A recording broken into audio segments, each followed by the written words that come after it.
আজকে মডেলিং এর retro fashion অনুষ্ঠানে অভিনেতা দেবাশিস গাঙ্গুলিকে দেখলাম। তো গত পর্বে দেখিয়েছিলাম সিনিয়রদের রেট্রো রানওয়ে, আর আজকের পর্বে রয়েছে আরো কিছু বিশেষ মুহূর্ত। সিনিয়রদের রেট্রো রানওয়ে শেষ হওয়ার পরই মঞ্চে স্যারের মিসেসের জন্মদিন পালন করা হলো। অনুষ্ঠানের মাঝে এই মুহূর্তটাও বেশ সুন্দর ছিল। দেন আমি আর ভাই একটু বাইরে এসেছিলাম, কারণ আমাদের খুব খিদে লেগে গেছিল। এটা হচ্ছে রাতের মেদিনীপুর শহর, বেশ সুন্দর লাগছিল।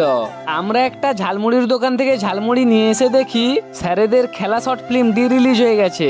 আর এই মুভির ভাবনাটাও দারুণ ছিল। আজকের এই অনুষ্ঠানে বিশেষ অতিথি হিসেবে অভিনেতা দেবাশিস গাঙ্গুলি এসেছিলেন। অনেকেই হয়তো ওনাকে 100% লাভ, অনেক সিনেমা এবং সিরিয়ালে দেখেছো। ওনার কমেডি এবং অ্যাক্টিং এর জন্য অনেকের মনে জায়গা করে নিয়েছেন। এরপর দেখতে দেখতে শুরু হলো জুনিয়রদের রেট্রো রানওয়ে। ছোট ছোট ভাই বোনেরা গানের সঙ্গে তাল মিলিয়ে স্টেজে এত সুন্দরভাবে পারফর্ম করছিল, যা সামনে থেকে না দেখলে বুঝতেই পারবে না। আমার বনুরাও এই জুনিয়র ব্যাচেই ছিল, কারণ ওরাও অ্যাডমিশন নিয়েছে বেশি দিন হয়নি। স্যার ওনার স্টুডেন্টদের সঙ্গে এতটাই আপন ভেবে মিশে যান, সেটা হয়তো এই দৃশ্যটা না দেখলে বোঝাই যেত না। এরপর স্যারেদের মুখোশ শর্ট ফিল্মটি রিলিজ হলো, যার মাধ্যমে বাস্তব জগৎটাকে খুব সুন্দরভাবে তুলে ধরেছেন। দেন অভিনেতা দেবাশিস গাঙ্গুলির হাত দিয়ে সকল আর্টিস্টরা অ্যাওয়ার্ড আর সার্টিফিকেট পেলেন। আমার বনুরাও পেয়েছে, যা দেখে সত্যি খুব ভালো লাগছিল।